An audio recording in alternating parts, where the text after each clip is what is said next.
Around midday on Tuesday, at least 5 heavily armed terrorists, including 3 suspected Pakistanis, emerged from the surrounding forests and opened indiscriminate fire on unsuspecting tourists. The assault was brutal, calculated, and shockingly intimate. The Indian Express has learned that at least 5 terrorists, including 3 from Pakistan, are suspected to have opened fire on tourists at the Baisaran Valley meadow in Pahalgam on Tuesday.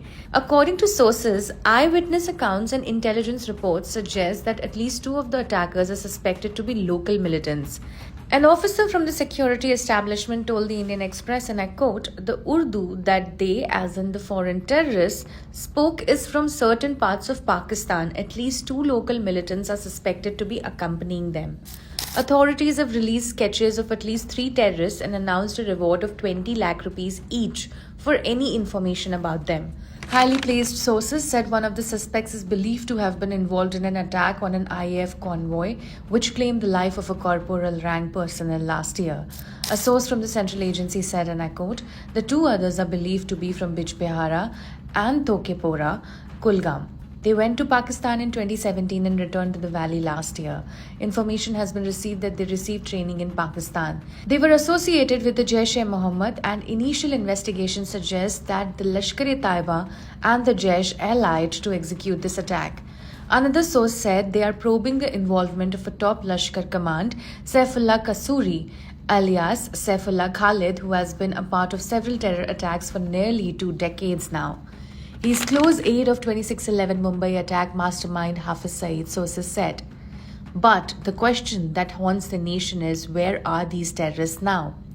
All attackers are believed to have fled to the higher reaches of the Pir Panjal range, and search operations are underway by the army, the Central Paramilitary Forces, and the JNK police.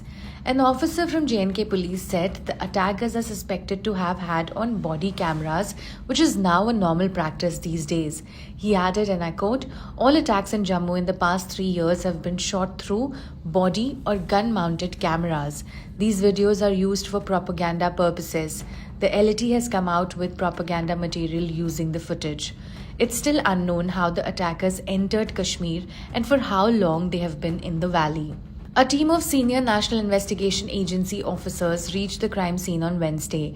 The agency is likely to take over the investigation from the local police. The FIR filed in connection with the attack states, and I quote, "The police station has received information through reliable sources that unidentified terrorists from the direction of their master sitting across the border and by acquiring illegal weapons opened indiscriminate fire on tourists." Home Minister Amit Shah visited the Baisaran meadow, the site of the attack, and also held security review meetings with top officials from the police, the intelligence bureau, and the army in Srinagar. He also met victims of the attack. Calling it cold-blooded murders, a senior officer probing the attack told the Indian Express that most of the victims were shot in the head and chest.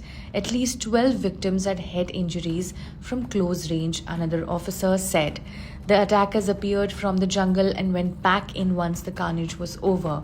Asked why security agencies didn't pick up the movement of terrorists in such major tourist spot, the officer said the modus operandi of the terrorists has changed drastically, making it difficult to keep tabs. He said, and I quote, "We were anticipating an attempt to carry out a terror attack on the railways or non-local workers, and we had taken preventive measures accordingly." An officer explained, and I quote, "These terrorists operate in small groups and do not come out of the jungles even in -10 degrees Celsius.